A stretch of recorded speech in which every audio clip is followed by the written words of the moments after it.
last night in Alabama? Yes, I would. First of all, I'll say it's a shame that we have to do this. It's really despicable. It's despicable that somebody can say things about somebody and an organization. More importantly, 17-year-old kids. You're taking shots at 17-year-old kids and their families. And they broke state laws. That they're all money.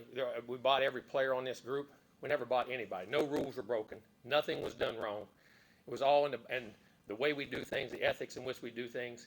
And these families, it's despicable that a reputable head coach could come out and say this when he doesn't get his way or things don't go his way. The narcissist in him doesn't allow those things to happen, and it's ridiculous. But when he's not on top, and the parity in college football he's been talking about, go talk to coaches who coach for him. You'll find out all the parity. Go dig into wherever he's been. You can find out anything. And it's a shame that you got to sit here and defend 17-year-old kids and families. And Texas A&M, because we do things right, we're always going to do things right. But we're always going to be here.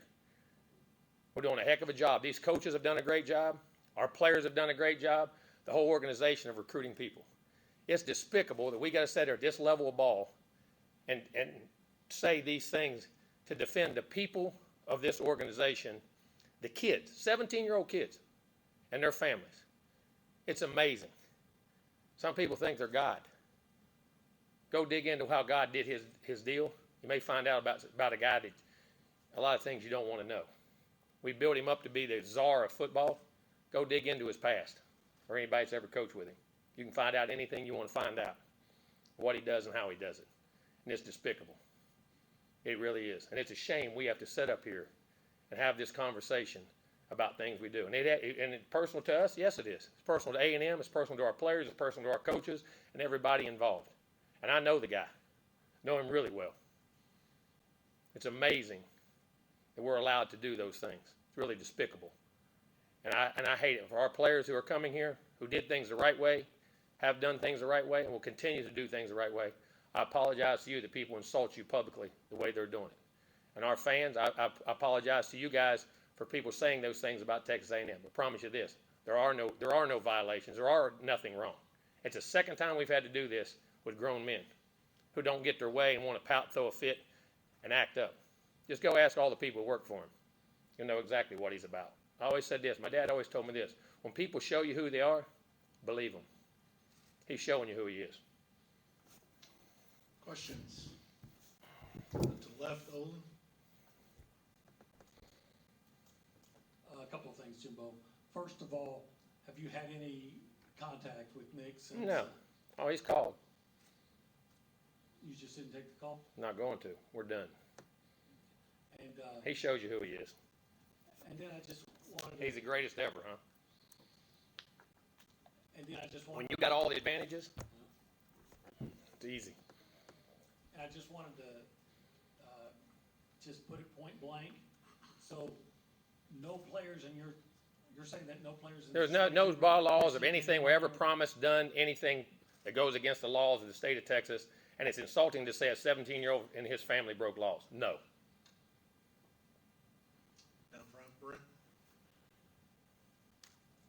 You know, y'all have both spoken so highly of each other in the past in terms of what y'all done in your previous relationship. So how disappointing was it to hear that from him, you know, in terms of, you know, a mentor type? It's disappointing. No, I wasn't. No, listen, you coach with people like Bobby Bowden and learn how to do things.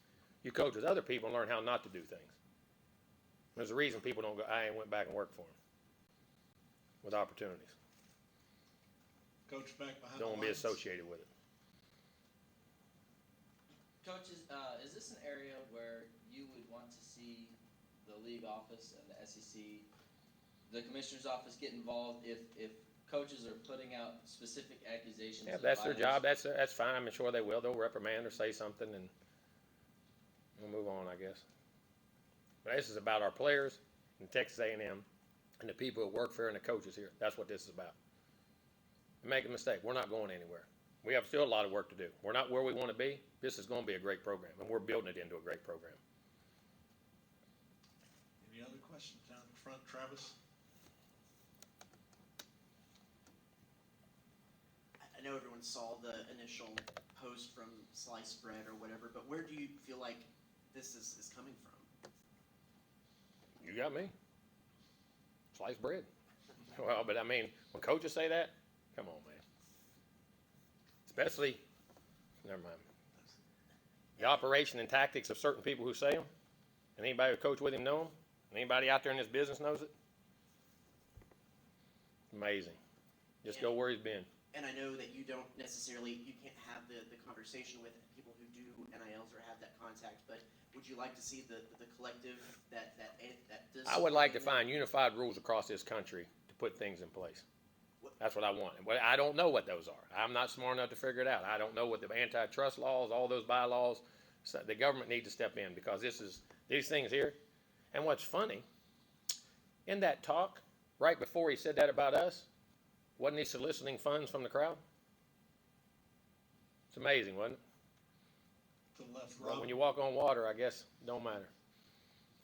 Howdy, Coach. So you've told us how you don't look at social media. Tell us about when you found out about. I'm right here, Coach. Mark Robinson called me. Okay. And how important was it for you to have this press conference so that you could defend your players? And I'm not defending anybody. I'm just giving you the truth. Because I have nothing to hide. I have nothing to hide, and our program has nothing to hide. Be interesting if everybody could say that. Down front, Brent.